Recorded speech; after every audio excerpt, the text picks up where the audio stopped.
कल्पना शर्मा ने कल जो पिंडदान वगैरह पे बात हुई थी कल कि करना चाहिए कि नहीं, श्राद्ध रिचुअल्स करना चाहिए कि नहीं,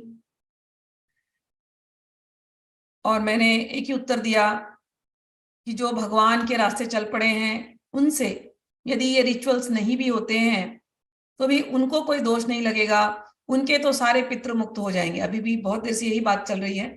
फिर भी उनका एक प्रश्न था कि I was not satisfied, rather was confused when you spoke about Shraddha, Pindadan, Tarpan. I asked you and you replied me that you can do your rituals if you believe. But yes, bhakti, Prabhu Prem and Nam Smaran is above all. Yes, that is perfectly understood by me. अगर आपने perfectly understood किया तो doubt नहीं आता, फिर भी इसलिए आपने perfectly अभी understood नहीं किया है। ठीक, perfectly understood में कंफ्यूजन खत्म हो जाता है, बट ठीक है, चलिए अब हम और उसको समझते हैं। बट माँ बीइंग सनातनी हिंदू,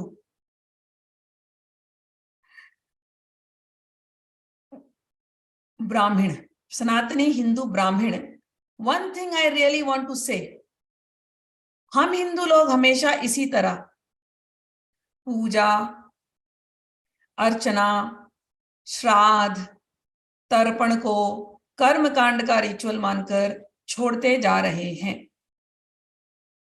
सबके मुंह पर एक ही जवाब है, हम मन से भगवान को याद करते हैं, भगवान इसी में खुश हैं, उन्हें ये सब रिचुअल्स नहीं चाहिए, मन से भक्ति करो बस। ये चलन जब से चला, सुबह शाम की पूजन अर्चन पंचोपचार पूजा दीप प्रज्वलन धीरे धीरे कम हो गया। तिलक नहीं लगाते हम क्योंकि दिखावा करने की जरूरत नहीं है। अपने बेटे के उपनयन संस्कार करवाने के लिए मैं अपने हस्बैंड से 2 साल तक लड़ी, तब जाकर किया।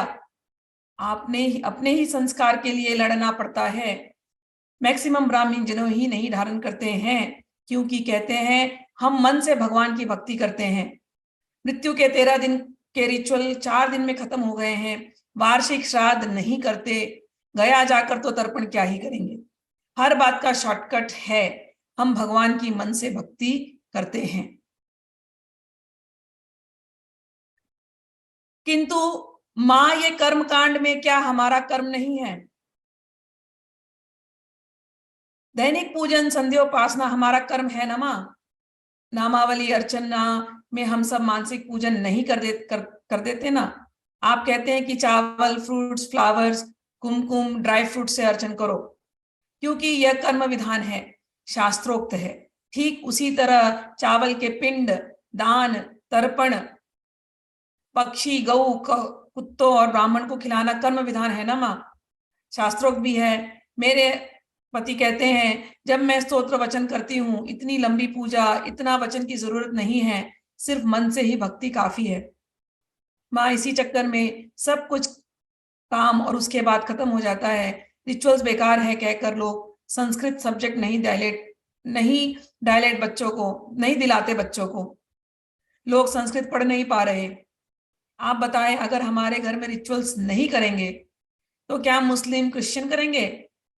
प्रभु की भक्ति का लेवल और उनसे प्रेम का लेवल बहुत बड़ा बाद का है माँ, क्योंकि कलयुगी लोग जब तक डिसिप्लिन्ड होकर नित्य संध्योपासना, गायत्री, स्तोत्र, वचन, ग्रंथ, पुराण पाठन नहीं पढ़ेंगे, तब तक क्लिंजिंग प्रोसेस से नहीं पास होंगे, तब तक प्रभु की अनन्य भक्ति और प्रेम को नहीं पाएंगे। माँ जैसे मंत्र दीक्षा के आपने लेवल्स निश्चित किए हैं, ठीक वैसे गीता में श्री कृष्ण करने योग्य सभी कर्मों को करने के लिए कहते हैं। मैं इसीलिए कह रही हूँ कि मैं शादी होकर जब आई तब से सिर्फ यही सुनती हूँ ससुराल में, we don't believe in rituals, कर्मकांड, वी बिलीव मन से भक्ति करो बस। इसी चक्कर में पूजा अर्चन, त्योहार मनाना, दीप प्रज्वलन, संस्कार निर्वाहन सभी में किसी का कोई इंटरेस्ट नहीं था। अपने धार्मिक कृत्यों को करने के लिए मैं स्ट्रगल ही करती हूँ।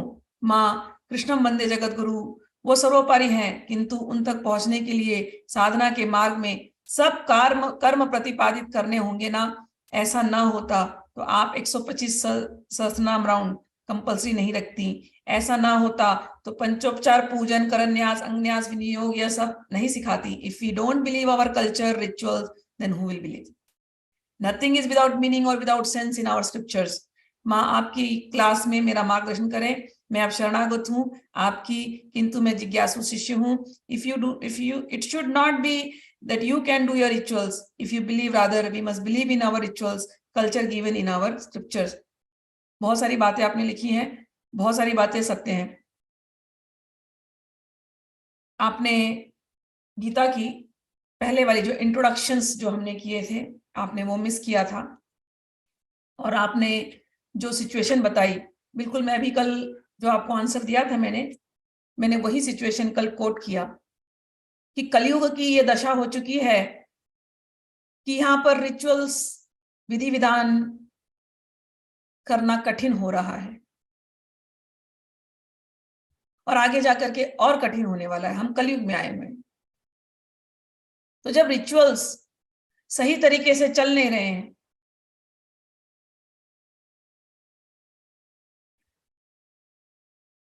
तो वो जो फल देंगे वो सही होंगे किसको पता।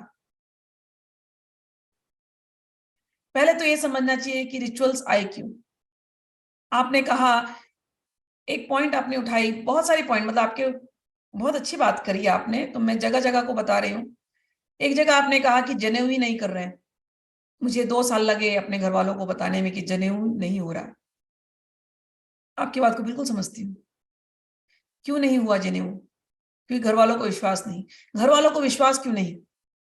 क्योंकि उन्हें वो कल्चर नहीं मिला, वो संस्कृति नहीं मिली। संस्कृति कहाँ से आती है? हमारी संस्कृत भाषा से आती है। संस्कृत भाषा लुप्त तो संस्कृति लुप्त, संस्कृति लुप्त तो जनेऊ इत्यादि जो रिचुअल्स बनाए गए वो लुप्त। जनेऊ का साउथ में, मैं तो दोनों तरफ को जानती हूँ, साउथ की तरफ अभी भी, अमेरिका में भी कहती हूँ आपसे मैं, अमेरिका में भी साउथ इंडियन बच्चे तमिल ब्राह्मण बैकग्राउंड से होंगे, उनको तो 8-9 साल में उनका जनेऊ घर वाले करा देते हैं। करना ही है, क्योंकि ये सोसाइटल प्रेशर है, एक सोसाइटी का प्रेशर है। बच्चों का जनेऊ करा दिया, बच्चे कुछ जानते हैं नहीं, कर लेते जनेऊ। जनेऊ के बाद क्या करना चाहिए वो लुप्त हो गया। अब ये बच्चे स्कूल जाते हैं, स्कूल में कोई जनेऊ नहीं पहनता। अब स्पोर्ट्स खेलने जाएंगे, एक धागा पहन करके जाएंगे। अब 4 लोग उनसे प्रश्न करते हैं, उन्हें पता ही नहीं। तो एक दिन ऐसे ही आएगा, होता यही है कि माँ बाप के सामने जनेऊ तो धारण कर लेते हैं, स्कूल गए जनेऊ निकाल के बैग के अंदर, और जैसे ही वो बच्चा 18 साल का होगा, हॉस्टल जाएगा, जनेऊ कहाँ साइड जाएगा पता नहीं, क्योंकि वो उसकी वैल्यू नहीं पता, उसकी इंपॉर्टेंस नहीं पता, ना माँ बाप को पता, ना उस बच्चे को पता, केवल धारण किया गया। क्यों नहीं पता? पहले जब जनेऊ दिलाया जाता था बच्चे को, बच्चा जनेऊ धारण करने के बाद माँ बाप के घर में नहीं रहता था। जनेऊ धारण करने के बाद गुरुकुल में जाता था। आज भी ये प्रथा है। मैं शुक्ताल गई, शुक्ताल में मैंने देखा, वहां पर छोटे छोटे बच्चों को मिली मैं, जो वेद पाठ करते हैं, उनके पास फोन तक नहीं है। संस्कृत उनकी इतनी अच्छी है। उनके माता पिता, एक बच्चे को मिली, उनके माता पिता तो कल्याण बॉम्बे में थे, और ये बच्चा शुक्ताल में। मैंने पूछा, बोले हाँ मेरे माता पिता कल्याण में रहते हैं, हम दोनों भाइयों को उन्होंने यहाँ डाल दिया है, हम लोग वेद पाठ वगैरह सब सीख रहे हैं गुरुकुल में। शुक्ताल के इस दंडी आश्रम में, मैंने फोटोज भी शेयर किए थे आप लोगों से, दंडी आश्रम में इतने उच्च कोटि के संत आते हैं, पब्लिक में है ही नहीं वो संत फेमस। ये बच्चे उन उच्च गुरु से सीख रहे हैं जनेऊ। जनेऊ होने के बाद उन उच्च गुरुओं से सीख रहे हैं जो सच में संत महात्मा है, जिनका जीवन संत महात्मा जैसे है। ये बच्चे उस जनेऊ का इंपॉर्टेंस समझते हैं, ये बच्चे उस संध्या उपासना का इंपॉर्टेंस समझते हैं। ये बच्चे, फिर मैंने उनसे पूछा कि तुम कब तक पढ़ोगे यहाँ पर, तुम्हें नहीं लगता बाहर के लोग डॉक्टर बन रहे हैं, इंजीनियर बन रहे हैं।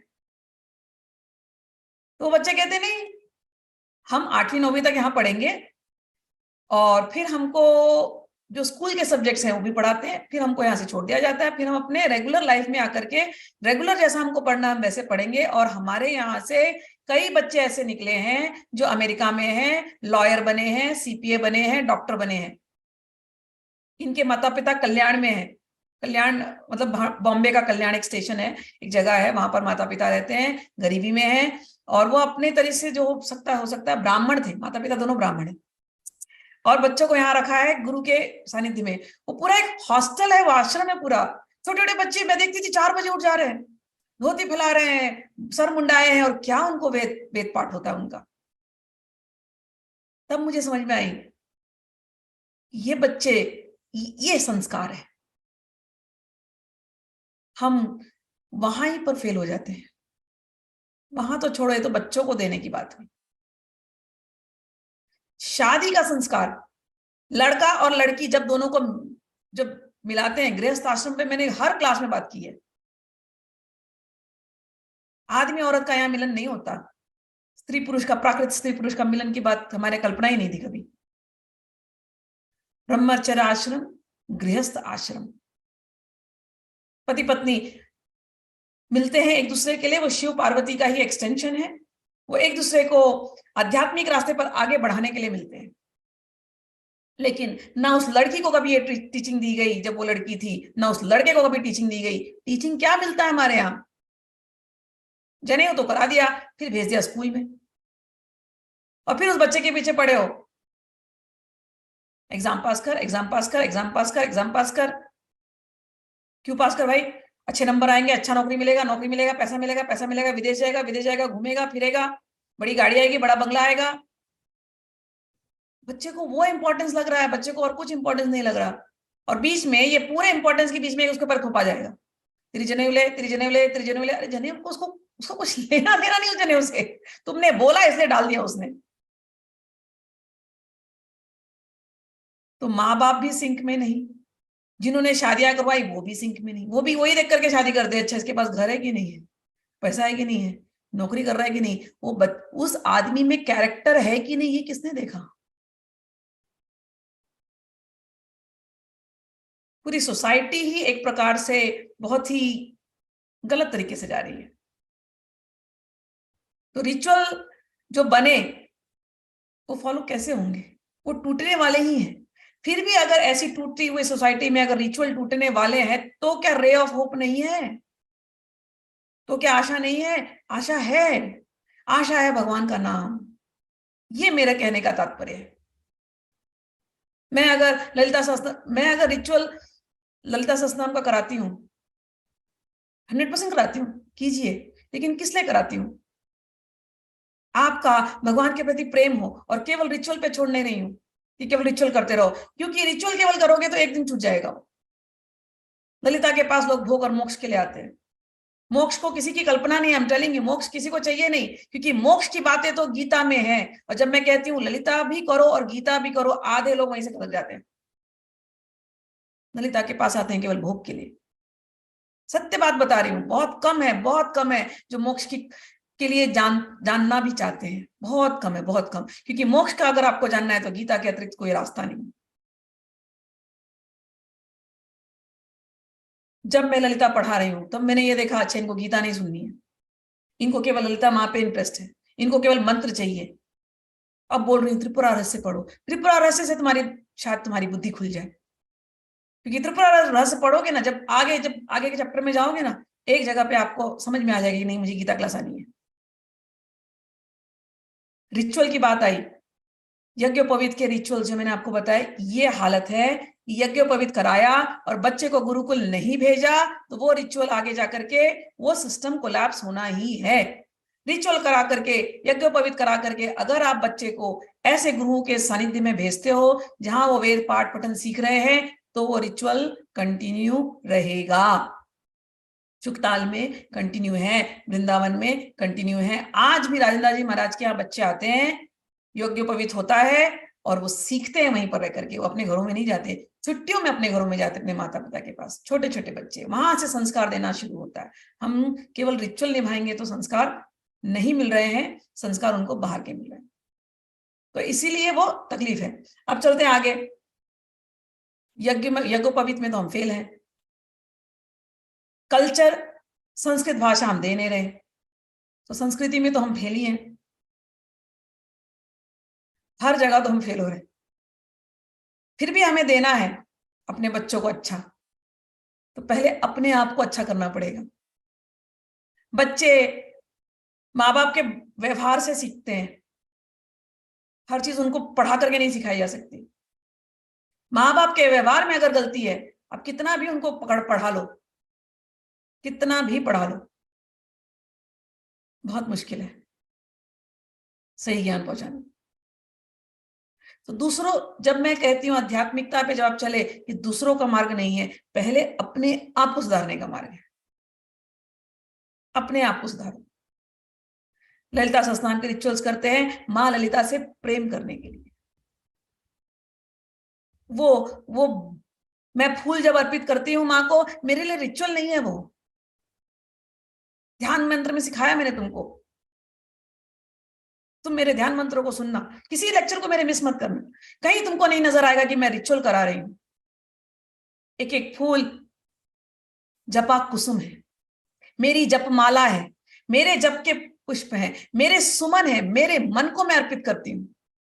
रिचुअल नहीं है मेरे लिए, और मैं रिचुअल सिखाती नहीं। इन रिचुअल्स के से वो जो भाव है वो समझना चाहिए। इसीलिए गुरु सानिध्य में होना बहुत आवश्यक है। अब बात आते हैं, चलिए पिंडदान पर चलते हैं। श्राद्ध आदि के रिचुअल्स बनाए क्यों? प्रश्न करो, क्यों बनाए गए? गरुड़ पुराण पढ़ते हैं, आपने कहा ना 4 दिन में लोग उठ करके चले जाते हैं, क्यों उठ करके चले जा रहे हैं 4 दिन में? उन्हें क्या लगता है ये रिचुअल पंडित ने पढ़ दिया, वो उसकी मुक्ति हो जाएगी। वो ये भूल जाते हैं कि हमारे संत महात्मा ने ये रिचुअल उनके लिए नहीं बनाया था, पीछे जो रह गए ना, जो बैठे उनके लिए बनाया है। लेकिन उसके प्रति आकर्षण आएगा कैसे अगर तुमको बचपन से ही नहीं सिखाया गया तो। इसीलिए 4 दिन में उठ जाते हैं वो, क्योंकि बचपन से एक ही चीज सिखाई गई, पैसा कमाओ, पैसा कमाओ, धन कमाओ, धन कमाओ, धन कमाओ। धन कमा कमा करके भी हमेशा गरीबी लगी रहती है। तो रिचुअल को रिचुअल बना दिया। गुरु के सानिध्य में बैठ करके कभी पढ़े नहीं, कभी जाने नहीं, तो ये रिचुअल्स चल नहीं सकते। गौतम बुद्ध ने चैलेंज किया। गौतम बुद्ध हमारे भगवान हैं। गौतम बुद्ध के पास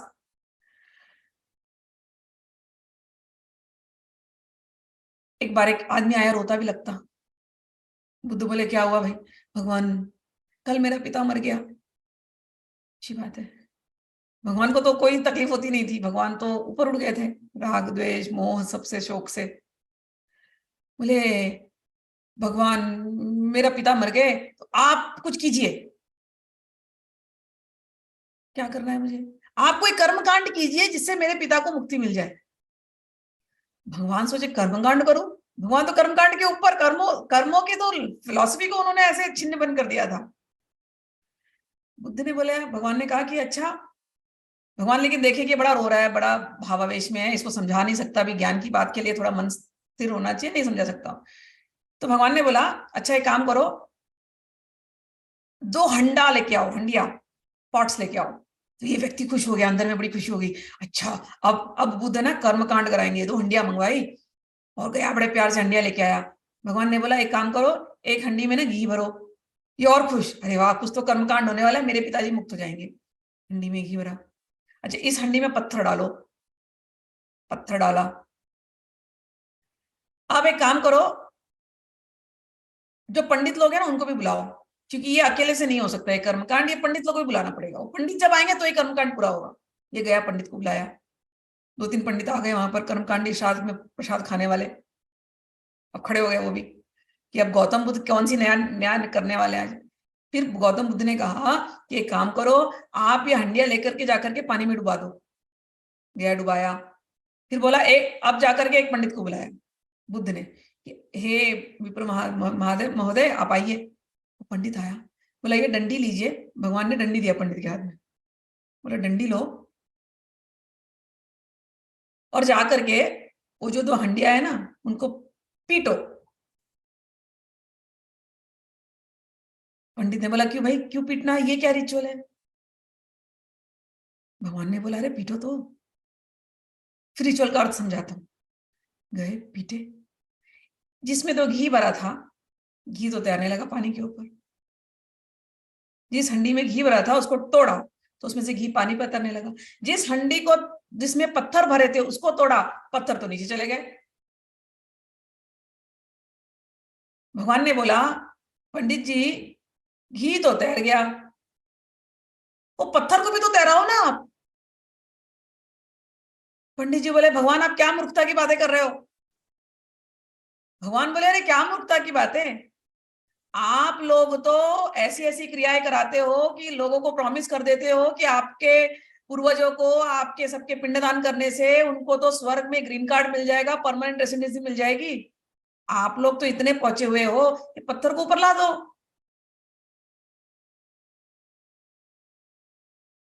पंडित लोग दम ये हो गए, ऐसे कैसे होगा, पत्थर नहीं ऊपर आ सकता। और जो जो व्यक्ति था जो रो रहा था, मेरे पिताजी चले गए, मेरे पिताजी चले गए, भगवान ने फिर उस व्यक्ति को बुलाया, बोला तुमने देखा, एक क्रिया होती है जब मृतक को ले जाते हैं, जलाते हैं, हमारे यहाँ जलाते समय आधी बॉडी तो जल जाती है, लेकिन जब सर की बात आती है तो सर के जो हड्डियां हैं वो बड़ी जलने में जरा उसको तकलीफ होता है। तो एक क्रिया निकाली पंडितों ने कि जब तक वो सर को फोड़ेंगे नहीं तो ये जलेगा नहीं, अब कोई और फोड़ेगा तो फिर घर वालों को दुख होगा, इसलिए बेटे को बोलो बेटा तू ही फोड़ दे। उसको कपाल फोड़ने की क्रिया बोलते हैं, और बोलते हैं यहाँ तुमने फोड़ा और वहां स्वर्ग का द्वार खुल जाएगा, तुम यहाँ फोड़ो। अब वो व्यक्ति बेचारा फोड़ता है, उसे लगता है हाँ अब तो कपाल क्रिया हो गई, अब तो मेरे पूर्वज गए वहां पर। अच्छा वो चले गए ना कपाल क्रिया करके, तो फिर हर साल का क्यों ड्रामा कर रहे हो फिर तुम?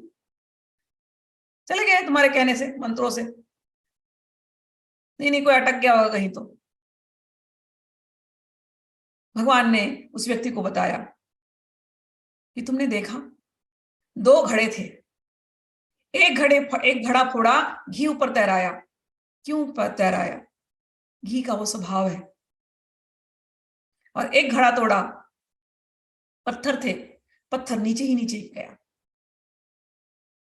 अगर तुम्हारे पिताजी ने अच्छे कर्म किए होंगे धर्म के अनुरूप, धर्म की उन्होंने बहुत सुंदर व्याख्या दी है, कभी हम जाएंगे जब 6वें अध्याय में जाएंगे मैं इन सभी सूत्रों को लेकर के समझाऊंगी और गीता की भी टीचिंग्स को। भगवान ने कहा अगर किसी ने अच्छा कर्म किया है तो उसकी गति ऊपर ही ऊपर ऊपर ही ऊपर होने वाली है, उसको आप कितना भी नीचे जाओ वो नहीं जाएगा। तुम्हारे पिता ने अगर अच्छे कर्म किए होंगे उनकी गति ऊपर है, कोई पंडित उन्हें ऊपर ले जा नहीं सकता। अगर तुम्हारे पिता ने इतने घोर गंदे कर्म किए हैं तो उनकी गति नीचे ही नीचे है, कोई पंडित उनको नीचे से ऊपर नहीं उठा सकता। अपने कर्म हमको ही देखने हैं, हमें अवेयर होकर के, स्पिरिचुअली अवेयर होकर के अपने कर्मों का ध्यान देना। सेम फिलॉसफी जो बुद्ध ने इस प्रकार से समझाई और अनुभव में आकर के समझाई, वही फिलॉसफी तो गीता में हमको दी गई, कोई अंतर नहीं। अगर रिचुअल करना ही है, कल्पना शंकराचार्य जिन्होंने हिंदू धर्म का पुनरुत्थान किया, आदि गुरु शंकराचार्य, उनकी गीता महात्म्य आपने पूरे 20 पहले के सुने नहीं है, उनकी गीता महात्म्य के श्लोक हमने लिए थे। उन्होंने अपने गीता महात्म्य में कहा अगर कोई शास्त्र पढ़ाना है किसी को, कोई शास्त्र की, तुमने बहुत सारे शास्त्रों की बात की, रेफरेंस ली, शंकराचार्य कहते हैं एको शास्त्रम देवकी पुत्र गीतम।